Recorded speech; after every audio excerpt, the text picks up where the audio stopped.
혼썰TV 무서운 이야기. 혼썰입니다. 5번째 이야기.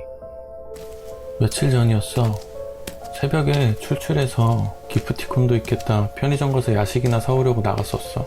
근데 편의점을 가려면 놀이터를 지나쳐서 가야 되는데 그 놀이터에 한 7살 정도로 보이는 남자애 한 명이 반팔 차림으로 그네를 타고 있길래 안 춥나 생각했지.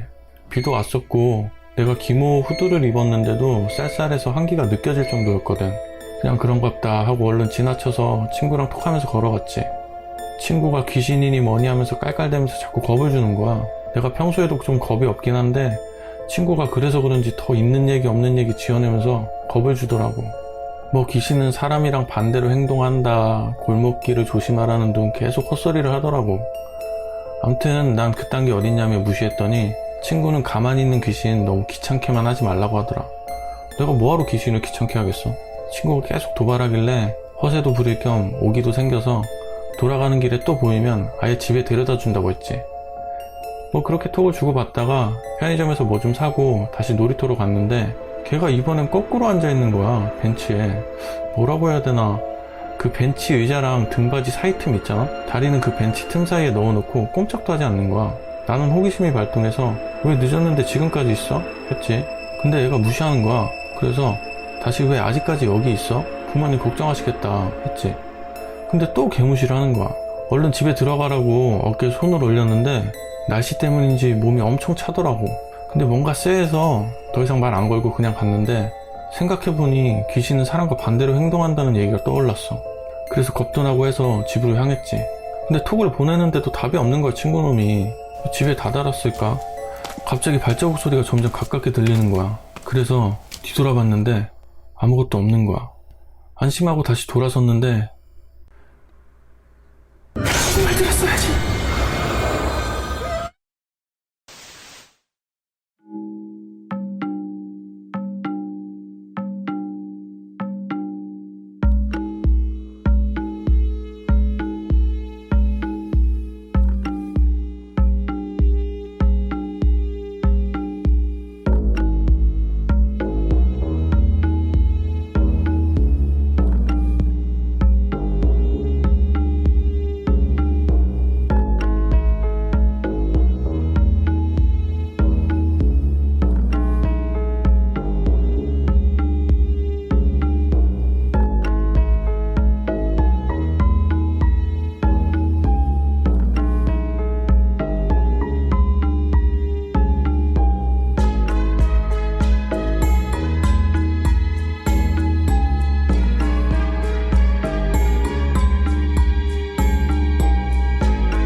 안녕하세요. 21살 대학생 흔남인데 작년 재수할 때 겪었던 일이야. 여느 재수생들과 똑같이 수능 준비로 집 근처 저렴한 독서실을 등록하고 매일같이 눈치를 피해 독서실로 피신을 했어. 찌는 듯한 무더위라 집에서 눈치 보면서 에어컨 틀기도 미안하고 간식 먹는 것도 눈치가 너무 보여서 독서실은 천국이 따로 없었지. 멈추지 않는 실외기 덕에 겨울 같은 여름을 보낼 수가 있었어. 심지어 내 자리는 방 쪽 제일 구석진 자리라 남들이 오고 갈 때 전혀 방해받지도 않고 눈치를 볼 일도 없었어. 사실 공부하는 거리가 멀었지만 집에서 인서울 아니면 호접한다는 협박에 어쩔 수 없이 하는 신용이라도 했지. 여름은 뭐 이 핑계 저 핑계 대면서라도 도저히 공부할 수 있는 환경이 아니었어. 그냥 등골 브레이커라고 욕할 수도 있겠지만 뭐 가을부터 바짝 벼락치기 하면 되지 않을까란 막연한 망상에 빠져 허덕이고 있었지. 매일같이 용돈 타다가 독서실에서 만화책 빌려보고 폰게임하고 유튜브도 보고 간식 처먹고 1시 정도쯤 되면 독서실을 나왔어. 여름 끝자락쯤 무렵이었나? 집에서 밥도 먹고 오고 거기다가 간식으로 라면에 과자에 삼각김밥까지 먹고 난 뒤라 그런지 식곤증이 오지게 다가오는 거야. 고민할 게 뭐 있겠어. 공부는 가을부터인데. 1도 고민 없이 빵빵한 에어컨 바람을 가리려고 후드 하나 덮고 엎드렸지. 급식 때부터 교실에서 자는 건 선수였어서 엎어지자마자 바로 램수면에 빠졌어. 저녁 먹고 잠든지라 얼마나 잠든진 모르겠는데 누가 툭툭 치면서 깨우는 거야. 학생, 일어나야지. 이제 독서실 문 닫아야 돼. 일어나서 집에 가야지. 독서실 총무 목소리에 정신이 들었어. 근데 내가 알고 있던 총무 목소리와 다른 것 같은 거야. 그날따라 뭔가 위화감이 느껴져서 괜히 엎어져 있는 상태에서 뒤를 봤어. 자다 깬 상태라 눈이 흐릿하기도 하고 다리가 보이길래 얼른 정신 차리고 일어나서 가방 챙기려고 하는데 갑자기 소름이 쫙 돋는 거야. 머리털 나고 이렇게 무서웠던 적이 없었어. 머리가 쭈뼛 선다는 느낌을 그때 처음 알았어. 그때 날 깨웠던 사람은 총무가 아니었던 것 같아. 내가 잠결에 본 그 다리는 검정색 두루마기에 검정색 고무신이었는데 심지어 바닥에서 5cm 정도 떠 있었던 것 같아. 너무 무섭고 소름 돋아서 계속 모른 척하고 엎드려서 자는 척을 했어. 한동안 정체 모를 그 사람은 사라지질 않았어. 그건 대체 뭐였을까?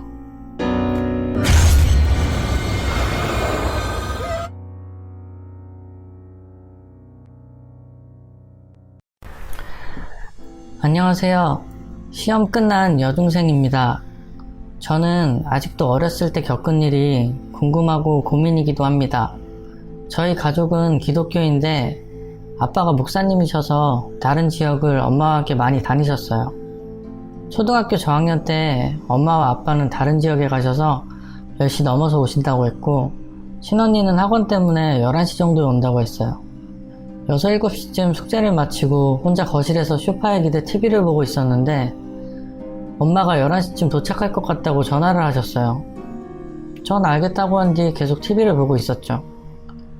9시쯤인가 엄마가 현관문을 열고는 가방도 놓지 않은 채 급하게 화장실로 들어가시는 거예요. 전 그때까지만 해도 어렸기에 엄마가 화장실을 급하게 가고 싶으셔서 돌아오셨다고 생각했던 것 같아요. 그런데 30분이 지나도 엄마가 화장실에서 나오질 않는 거예요. 그래서 저는 화장실 쪽으로 다가가 엄마를 불러보았지만 아무 대꾸도 없으신 거예요. 몇 번을 불러보고는 답답한 마음에 화장실 문을 열자 화장실 불만 켜져 있는 채로 안에는 아무도 없는 거예요. 전 너무 소름이 돋아 소파로 다시 달려갔고 담요를 뒤집어 쓰고 생각해봤죠. 내가 엄마를 잘못 봤나? 하지만 너무 정확하게 전 엄마가 나가실 때 입었던 옷과 머리 스타일 그리고 가방까지를 기억하고 있었고 30분 전 급하게 들어왔던 엄마의 모습은 얼굴과 옷차림, 가방까지 100% 똑같았어요. 또 제가 마지막으로 화장실 갔을 때 화장실 불을 꺼놓은 것과 화장실 문을 살짝 열어놓고 고정시켜놨던 것도 기억하고 있었죠. 그렇지만 엄마가 화장실을 들어간 후 제가 문을 다시 열었을 땐 화장실 불도 켜져 있었고 문마저도 굳게 닫혀 있었죠. 약속했던 11시쯤 엄마 아빠가 돌아오셨고 엄마한테 물어봤죠. 엄마, 혹시 9시쯤에 집에 왔었어요? 엄마 11시에 온다고 했잖아. 9시쯤이면 고속도로였는데 왜? 저는 그 상태로 굳어버렸죠. 화장실로 뛰어들어갔던 그 여자는 누구였을까요?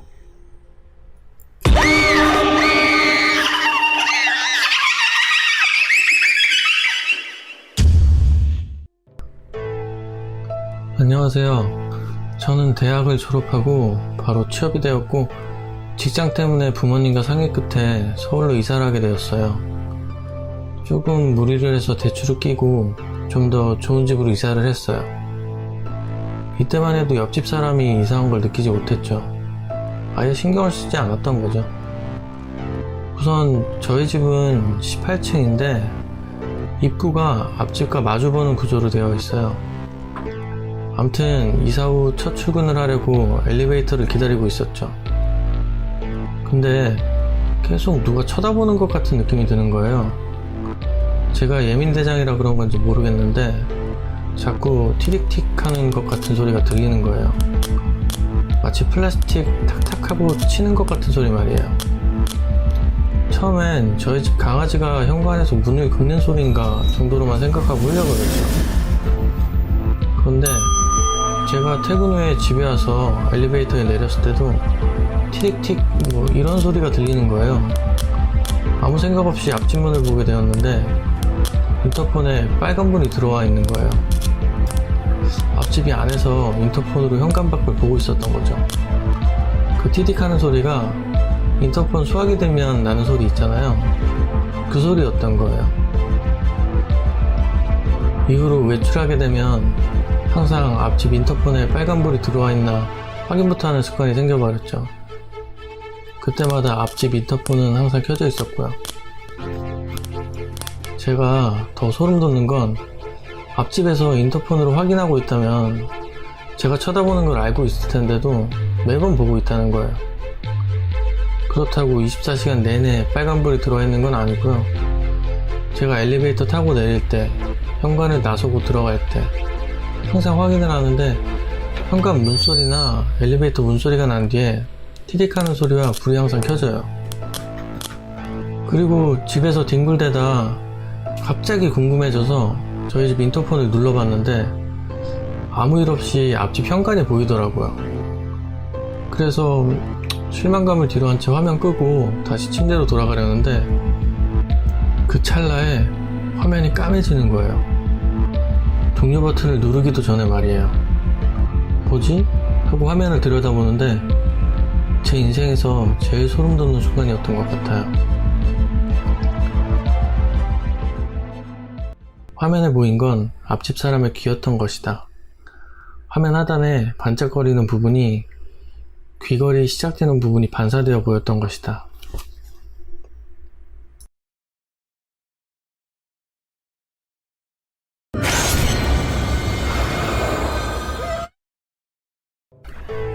유명한 아이돌 가수 A에겐 늘 팬레터와 선물들로 가득했다. 스케줄을 마친 어느 날 A는 멤버들과 숙소로 돌아왔고 여느 때와 같이 수많은 팬레터와 많은 선물들로 가득했다. 그 중에 덕지덕지 붙은 테이핑에 발신인도 없는 기분 나빠 보이는 택배 박스가 있었다. 박스를 열어보니 그 안에는 작은 USB가 하나 들어있었다. A는 컴퓨터에 연결한 뒤 폴더를 열어보았고 그 안엔 영상 파일이 하나 있었는데 뭔가 찜찜한 A는 혼자서 볼 자신이 없었고 멤버들을 불러 함께 영상을 재생했다. 영상 속에서 기분 나쁘게 생긴 어떤 가면을 쓰고선 미친 사람처럼 이리저리 몸을 흔들고 노래를 부르다가 울다가 웃다가 떼고루로 구르고 난리 법석이었다. 멤버들은 저게 뭐냐며 바보 같다면서 깔깔깔 웃어댔지만 A는 그대로 굳어버렸다. A는 영상을 보자마자 눈치챘다. 그 영상 속 배경이 바로 자신의 방이었던 것이다.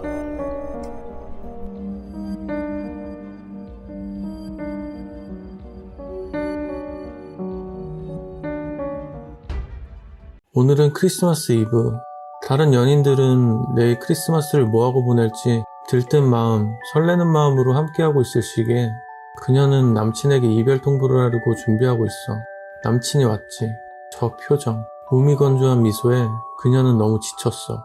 그녀의 이별 통보에 잠깐이라도 당황할 뻔도 할 텐데 남자는 아무렇지 않은 듯 미소 지으며 몇 마디 대화를 나누고는 먼저 일어났어. 여자는 허탈감과 홀가분함을 정리하고는 집으로 향했지.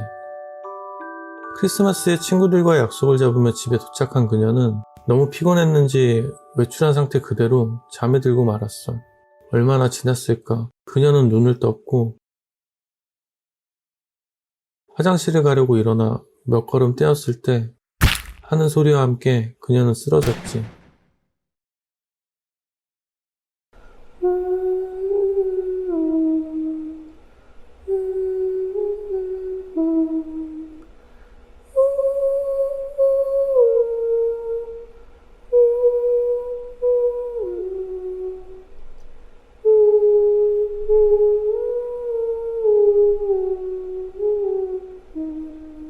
설이야, 메리 크리스마스.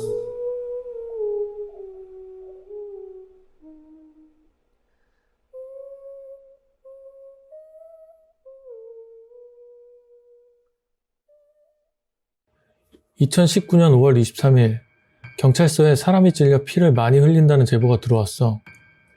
출동한 경찰들은 현장 상태를 보고 매우 놀랄 수밖에 없었지.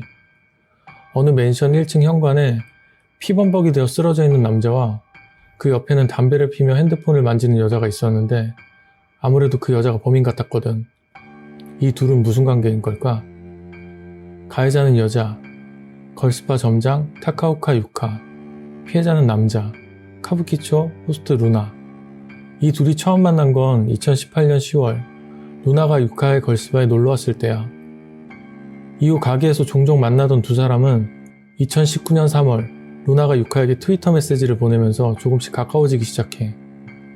이때쯤 유카는 루나가 일하고 있던 호스트클럽에 처음 놀러가게 되고 그 횟수는 점차 늘어나 2일에서 3일에 한 번 월 1,000만 원 이상 썼다고 해. 둘은 밖에서 따로 만나기도 하고 관계도 맺고 연인처럼 지내게 되는데 4월 유카가 먼저 좋아한다고 고백하자 루나는 나도 유카를 좋아해. 나중에 결혼하자. 9월달에 호스트 그만둘 테니까 우리 같이 살자 라고 말을 했어. 하지만 그것은 호스트인 루나에게 있어 진심이 아니었던 것 같아. 돈이 떨어진 유카는 스폰서 일까지 하며 돈을 벌었지만 이 사실을 알게 된 루나는 돈 쓰게 해서 미안해 라는 말뿐 별 신경 쓰지 않았지.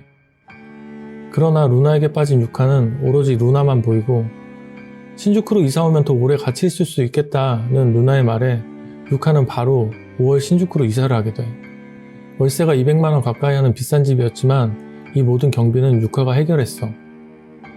집에서 루나를 기다리며 둘이서 행복한 생활을 할 거라는 기대에 부풀어 있던 중 유카에게 친구에게서 연락이 왔어.